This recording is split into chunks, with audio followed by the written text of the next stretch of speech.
Hey everybody, welcome back to the Flourgoldwizards channel. I'm Jason, part-time gold prospector based in Wisconsin. And it's a beautiful day out here. It's in the 40s, there's no bugs. Perfect day for working at the creek. Before we get started here, go ahead, hit that subscribe button, hit the notification bell. That way you won't miss any episodes. We're going to have a lot of fun today. I've already been at work.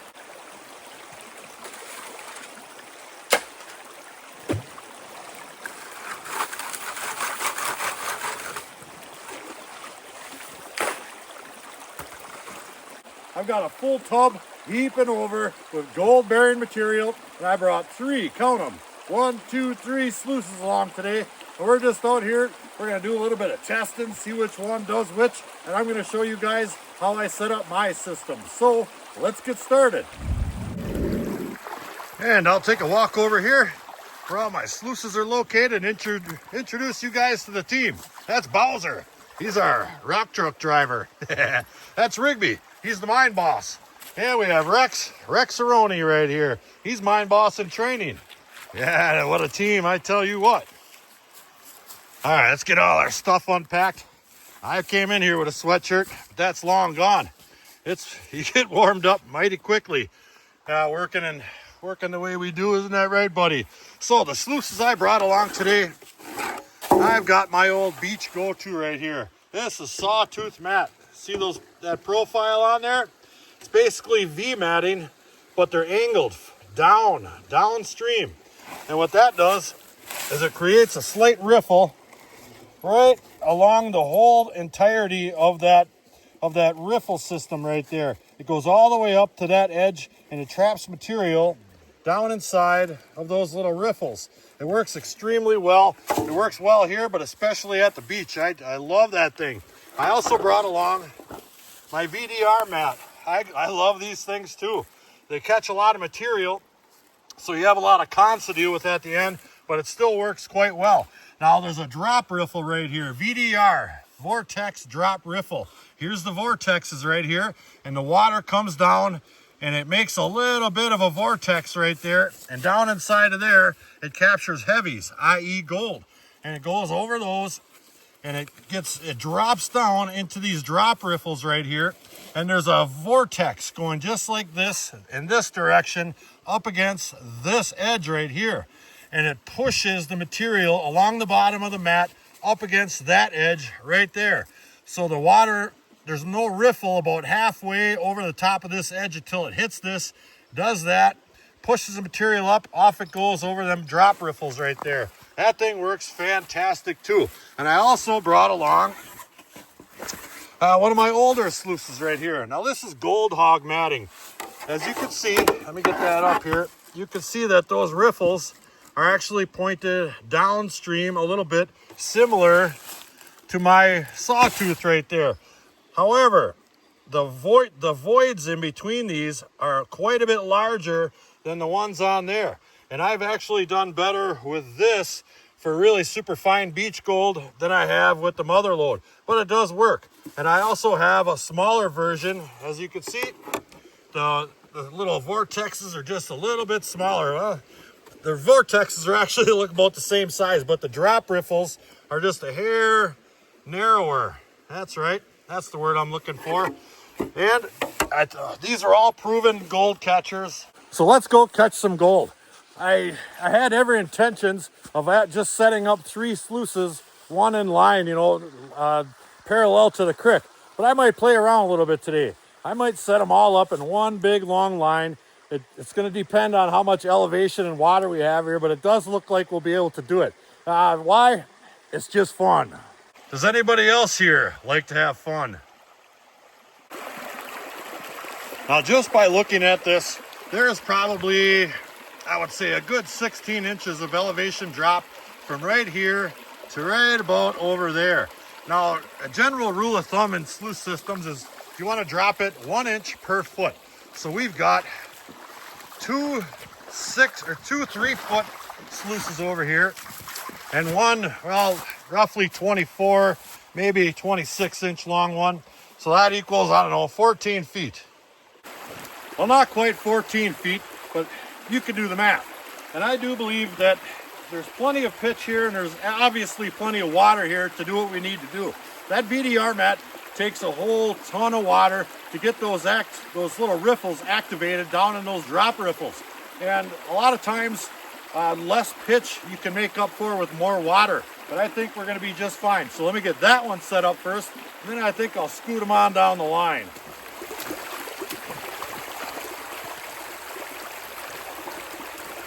Now the first thing I want to do is get one end or the other set to where you want it.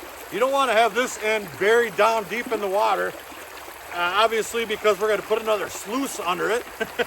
So we want to be fairly level with the water down low. So I like to start there, just kind of keeping the front edge close to where we want it.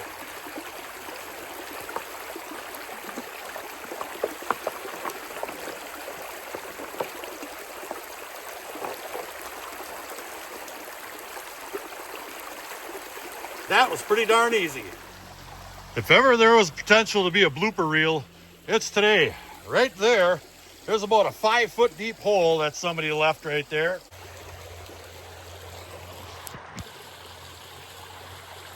That's deep. You know who I'm talking about. You know who you are. Well, I don't want to fall in it. It is right next to where I'm working. And that baby goes straight down. Let me tell you what. So hopefully we don't fall in there today. So here's my sluice that I've got set up right now. Now there is a ton of water going over this thing. And I didn't put any material in there yet. It's just some residual blowing off of whatever. But the material, there is some material being captured down in those vortexes right there. And it's light material. So I typically like to run this at about 10 to 11 degrees. I do not have that right now. I've got the end where I want it to put another sluice on there, which we will in a minute. But I do believe I'm going to go ahead and grab a scoop of this right here with my hand. I got a scooper here, but we'll throw one on there. Take a little look. And it's not just blowing right off the top right there. It's taking its good sweet time. I might have to adjust it this way just a hair, but as you can see, it's holding on to material 100%. So I do believe that would probably work. And look at the black sand it's holding on to up there, and I might even see a piece of gold right there already. Let's hope so. All right, let me get this thing all built up. We'll take a little look at it. All right, knowing what I know about these two different mat styles, it's just not going to be feasible for me to put this mat underneath this sluice. That is just way too much water. Now, while that sluice will work with that amount of water and little pitch, this one will not. The material will get blown right off there, and we don't want that. We work too hard to get that monster pile of gold-bearing dirt right there. So, I'm not quite done adjusting this yet, but it's going to be real similar to the philosophy we have with that one. Maybe just a touch more water and less pitch, but I think I could probably get away with putting this exactly how I want. I just have to build up some of the rocks in there. So I'm going to go ahead and do that. Then we'll grab that other sluice and we'll set it up somewhere else in here, and we're going to get to running. Oh man. All right. We've got them running to what I believe is close to optimal water and pitch. So now we just got to do some feeding. We'll go ahead and throw one on there. Now, if that was blowing off there faster than that, I probably wouldn't use such a large scoop, but it's staying put for just a minute. Everything's staying kind of in the middle, dancing left and right. That's going to catch gold. So we'll go ahead and throw one on this mother load. That mother load mix right there, same darn thing. Oh yeah, that's going to be good. We'll go over here by Rex Aroni. He would scoop, but he can't hold the scooper. He doesn't have thumbs. I'll grab one of these, throw it on the sawtooth right here. Oh yeah, it's all running really well. Yeah, I think we're going to do quite well indeed. Well, provided there's gold in that material, but I'm pretty sure we're going to be in luck.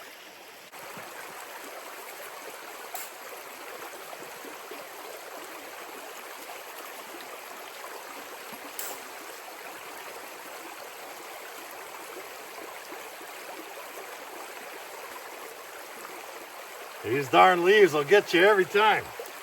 Yeah, they do come in handy though for packing in between rocks if you're trying to build a dam.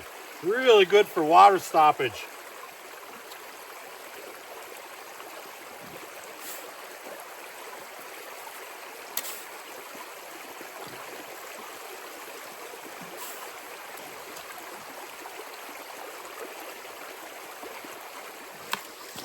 All right, possible piece of gold alert.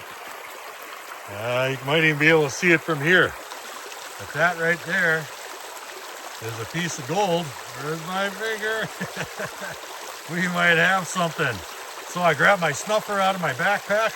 Right here she be. Let's go take a little look. Yeah, I'll try to get over here without falling down. But it doesn't matter how many scoops I put on there, it just stays put. And by golly, that sure looks like gold from this angle.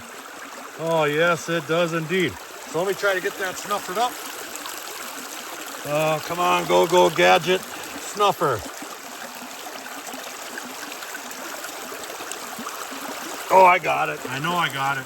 All right, I've got a pan set up over here. Let me see if I can open the snuffer up with one hand. I can't. Give me a second. All right, we've got it. Let's see what that thing is. There it is right there too. Let me grab that out of there and we'll give it a dump. Boy, oh boy.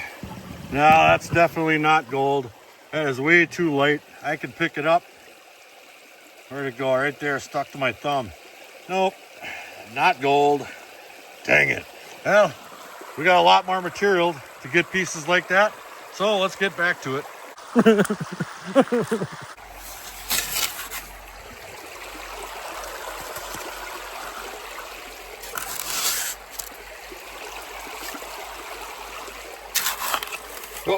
Whoa. What do we got here? Oh, a nice cold one. Not a bad idea. Cobbles, everybody. Cobbles.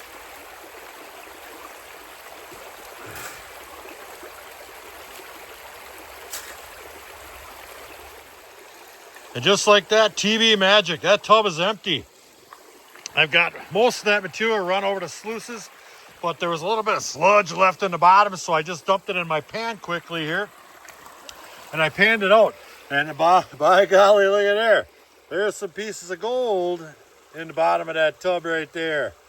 There's, I don't know, 4 or 5 of those really super duper teeny tiny ones. And a couple of decent flakes right there. So I have really good high hopes for this stuff here. I'm going to take a little inspection here. Well, why don't we do that right now? Don't fall in the hole. Do not fall in that hole. We'll take a little quick look. And I do not see any visible gold. There is an awful lot of material in here. But if you'll notice those little eyebrows right there, they're all capturing black sand. So this thing's dialed in pretty darn good. And we'll move over to this sluice here. Hopefully I don't fall over and knock them over. And you can see down in there a little bit, there's quite a bit of glare in the woods here. But it's going to be really tough to see any gold in any of this stuff. Now that, however, when I'm out on the beach and that baby's loaded up with gold, you can absolutely see the gold in it. But we're not at the beach. So I'm going to pan these out separately and see what we get. Got a little clean water in there. There we go. That up there. I'll grab that little guy first. Let's grab that sawtooth. Matter of fact, I'm going to grab all these, get them out of the water.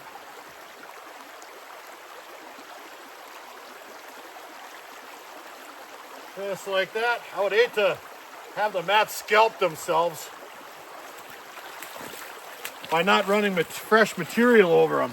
So we'll go ahead and set that one right there. There we go.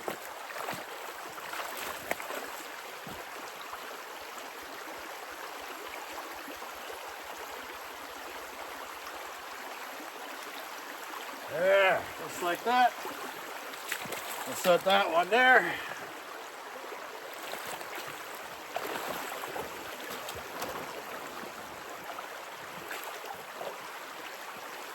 There we go.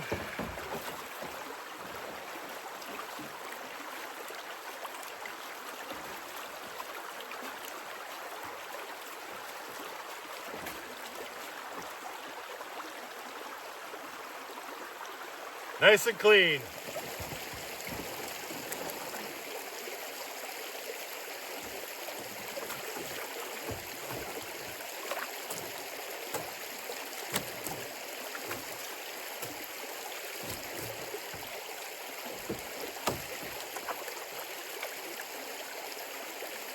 Yeah, that's not very much material at all. This should go pretty quickly. Now there are a decent number of pieces in here, but holy cow, am I having issues with the gold floating. I can't even keep that big one that we just saw from floating away. But yeah, that stuff is caked with teeny weeny little dots of gold. That sawtooth catches the smallest stuff. I love it. And all those big ones we were looking at before are right down in there. So what we're gonna do is get this back to a controlled environment. I will save all this stuff right here in that bucket. And we'll take a look at the next sluice. I don't know about down all the way, because that's tough. We'll get this stuff back and run it over my cleanup sluice with a little bit of jet dry. Then it won't float away. Right after we have a little snack. And this snack time is brought to you by Salmon's Meat Products. I love these beef sticks, and so do my boys. Let's go ahead and we'll have one. Oh yeah, rig bone. Yeah, okay. And we got Bowser. Oh, he's ready. And Rexaroni, the mine boss in training. Oh yeah, they need that. They're hardworking miners. They do.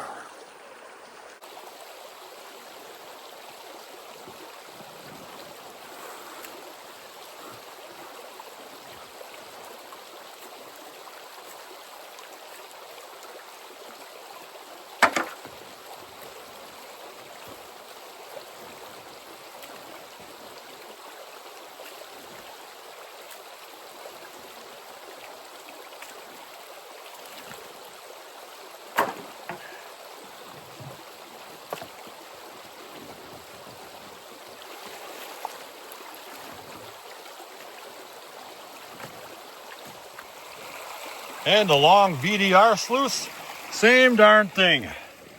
Lots of little dots. Look at that one there floating around. God dang it, this is a little more difficult than I thought it would be. Let me see if I can focus in on them. Oh yeah, lots and lots of teeny little dots mixed in with all this black sand. And if you'll notice, this stuff does capture a lot of material and a good amount of larger stuff here. So we'll have to get that home and classify that as well. And we'll run this stuff all together. Oh yeah, get that dumped in my bucket and splat. There we go. Give it another one. There, it's in there. All right, I didn't see any big pickers or nothing in there. So we're down to our last sluice right here. Keep your toes crossed. Well, more of the same, just teeny weeny little dots. It'll be much easier to get this stuff out with the right tools, like a clean up sluice, the one I make. So we'll go ahead and dump that one too, just like that. We'll process this stuff out at home. But it was a really fun day out. Let's get this stuff back to the ranch and do it the scientific way. And we made it back. Here's our material right here. That's not much. It might be a cup and a half or so, but there's still a lot of larger bits in there. And you know, I didn't go over it 100% out in the field, so I'm just going to go ahead and I'm going to classify this material, pan it out, check for any larger gold, and then I think I'm going to change it up just a little bit. Now I have a product called the Ripper. It's my version of a Miller table, except it's way easier to set up and it works fantastic. So let's see if there's any larger gold in here, and we'll just run this small amount of material right over the Ripper, because that thing will take out gold that I wouldn't be able to pan. There's some really small gold in here, and it'll take me 5 years to get it out of there. So let's begin. There was no gold in the bigs. And here's the amount of material left over in the littles, the -30s right here. That's not all that much. It's a lot to run over a Miller table because these things are notoriously slow, but they are extremely effective. Now I already have the water on and running. You just can't see it. It's coming out of my smooth water sluice head right there. Look at that water. Just as flat, bubble free, and smooth as you can imagine. So I'll grab a tiny amount of this stuff here. Drop it on there. I have no idea if this thing's set up right or not yet. But it looks pretty good. Material's peeling off of there. Let me throw my glasses on once, see if we can find any gold yet. Right there. Those specks right there are so small. I would never in a million years be able to pan those specks of gold right there. This thing is fantastic at that, but like I said, it's just so darn slow. But I'm gonna run through it anyway. We're gonna find all kinds of little teeny weeny dots that I would have never panned out. Wait till you see. And 2,000 years later, we have it. It took forever. There's a little bit more in there than I thought. There's super small, as you can see by the size of my finger there. But there were, like we saw out in the field, a couple of larger flakes. And it's not even going to be weighable, but it's gold nonetheless. But note the extremely small stuff. Look how small some of that gold is right there. I can hardly even see it without looking through this here camera all focused in. But we did good, and we had a lot of fun. Pretty handsome stuff. Huh? Well, is 3 sluices too many? It might be if you're not in the right spot, that's for sure. Luckily, the sluices I have, I know how they run, how to set them up, and it was a relatively easy process. But a guy going out there, just getting into this hobby might struggle a little bit not knowing how to run those babies, because there's a fine line between catching that super duper micro fine gold and just blowing it right on out. You have to be able to catch some material and, not too much material, but just enough that you're still holding on to that gold. And I think we did just fine today. So thank you guys for coming along. I hope you had fun. We sure did. So until the next episode, Flourgoldwizards out.